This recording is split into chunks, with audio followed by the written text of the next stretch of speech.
धागे से और उससे हुई और धागे के ताने बुने से आप जिस तरह की शायरी अभी आप सुन रहे थे और जो नसीहत या जो मैसेज देना चाहते थे, यकीनी आप तक वो मैसेज पहुंच चुका होगा। और अब इस महफिल के आखिरी मेहमान हमारे उस्ताद मुहतरम सादिक सदर शोबा उर्दू इलाहाबाद यूनिवर्सिटी से तशरीफ़ लाए प्रोफेसर अली अहमद फातमी साहब से दरख्वास्त है कि वो आएँ और सदारती कलमात से हमें नवाज़ें। सदारती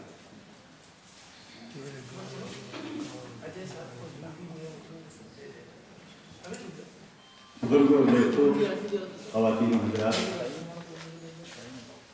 मैं अपने दोस्त प्रोफेसर सरीर इब्राहिम का बेहद ममनून और मुतशक्किर हूँ कि इस अहम महफिल में उन्होंने मुझे मदऊ किया और सदारत की कुर्सी भी मुझे उन्होंने इनायत की। मैं डॉक्टर विक्रम सिंह को मुबारकबाद पेश करता हूँ कि आज इस महफिल में उनका शेरी मजमा रिलीज़ हुआ। इससे पहले कहानियों का भी मजमा आ चुका है। बैक वक्त वो शायर भी हैं और कहानीकार भी हैं, ये तो बहुत ही अच्छी बात है। और उससे ज़्यादा अच्छी बात मुझे ये लगी जानकर कि वो हमारी यूनिवर्सिटी इलाहाबाद यूनिवर्सिटी के स्टूडेंट रहे हैं और वहीं से इन्होंने पॉलिटिकल साइंस में एमए किया है। सन 1 पूछा तो थोड़ा मुझसे जूनियर निकले ये, आज वो अलीगढ़ में हैं। अजीज़ों, मेरा भी अलीगढ़ से बड़ा बेगीना रिश्ता है। मैं कभी बाज़ाब्ता यहाँ का तालिब इल्म तो नहीं रहा, मेरी सारी तालीम इलाहाबाद यूनिवर्सिटी में पूरी हुई है, लेकिन अब मैंने अपने रिसर्च के बेहतरीन 4 साल 3.5 साल अलीगढ़ में ही गुजारे हैं। ये वाक़या है सन 1975 से लेकर 78 तक का। उस वक्त ये भी तालिब इल्म थे। सगीर साहब वो जो उधर बैठे हैं, मुश्तबा साहब, इनके 2 मामू सैयद मोहम्मद अशरफ, सैयद मोहम्मद अमीन, वो भी सब तालिब इल्म थे। और मुश्तबा साहब ने बड़ी अच्छी बात कही कि अगर महफिलें नहीं हो रही हैं तो उस ज़माने में तो खूब महफिलें होती थी और उन्हीं महफिलों ने चंद वर्षों के बाद उर्दू ज़बान व अदब को बेहतरीन शायर दिए, अलीगढ़ से दिए। असद बदायूनी, आशुफ्ता चंगेज़ी, मेहताब हैदर नकवी, उबैद सिद्दीकी और दूसरे ऐसी अफसाननिगारों की भी एक टोली थी उस ज़माने में।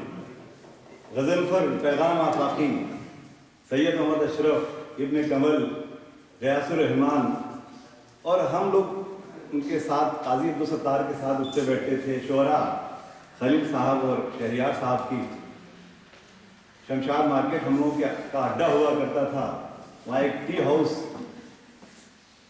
तो दर्ज की बड़ी यादें वाबस्ता हैं। और अब जैसे जैसे यूनिवर्सिटी में फंड्स बढ़ रहे हैं, इंफ्रास्ट्रक्चर बढ़ रहा है, वैसे वैसे नशिस्तें गायब हो रही हैं, महफिलें गायब हो रही हैं। वो जो एकेडमिक कैरेक्टर और फ्लेवर होना चाहिए, मैं इस यूनिवर्सिटी के लिए नहीं कह रहा हूँ, मुझे एक जनरल। तो अगर ऐसी महफिलें नहीं हो रही हैं तो ऐसे में ये महफिल हो रही है तो बहुत खुशी की बात है। सगीर साहब बेहद मेहनती आदमी हैं। वो जितने एकेडमिशियन हैं अच्छे, उतने ही अच्छे ऑर्गेनाइजर भी हैं। मुझे मालूम है, पूरी उर्दू दुनिया इनसे वाकिफ़ है, ये लिखते पढ़ते भी हैं। और इस तरह की महफिलें बहुत ज़रूरी है। आज उर्दू को शायर और अफसाननिगार से ज़्यादा उर्दू को मुजाहिद की ज़रूरत है। ऐसे मर्द मुजाहिद की जो ज़बान और अदब की खिदमत करे, सेमिनार करे, मुज़ाकरे करे, महफिल आरास्ता करे। इससे पूरा एक इन्वायरमेंट बनता है, माहौल बनता है।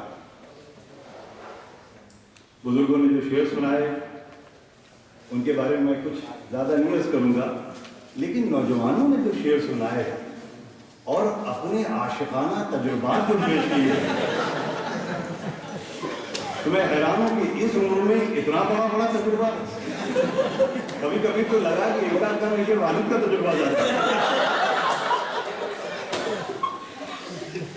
बहुत मजा आया था, मुझे अपनी जवानी याद आ रही है अलीगढ़ की इसी महफिल में आपको। मगर दोस्तों, शायरी करें, अफसाने भी लिखें, एक टीचर की हैसियत से मैं ये अर्ज करूँगा आखिर में कि पहले अपनी थीसिस, अपने रिसर्च को प्रायोरिटी में रखें। ऐसा ना हो कि थीसिस बाद में आए और शेरी मजमूआ पहले आ जाए। और बात तो ऐसे है कि जिनका जो शायर बाद में होते हैं मजमूआ पहले आ जाता है। ऐसे भी लोग हैं, शायर बाद में होते हैं, मजमूआ पहले छप गया। तो आपको अपनी तरजीहात तय करनी होगी। शेर कहना, कहानियाँ लिखना अदब में यकीनन अपना अव्वलीन मर्तबा रखता है, यानी तख्लीक अव्वल है, तहकीक और तनकीद बाद की है। लेकिन अभी आप जिस अपने कैरियर के जिस रास्ते पर चल रहे हैं मराहिल पर, उसमें आपको अभी अपने और ये रिसर्च कैसे हो, किस तरह मैं सोचता हूँ, ये बातें हम कल आपसे करेंगे, कल आपके क्लास में आएंगे। फिलहाल आपका शुक्रिया, बहुत अच्छा लगा। बहुत अरसे के बाद अलीगढ़ के नौजवानों का कलाम सुनने को मिला, बुजुर्गों को सुनने को मिला, और सबसे ज़्यादा खुशी हुई मुझे विक्रम सिंह साहब से मिलके कि इलाहाबाद का एक प्रोडक्ट अलीगढ़ में भी अपना रोब जमाया है। बहुत शुक्रिया।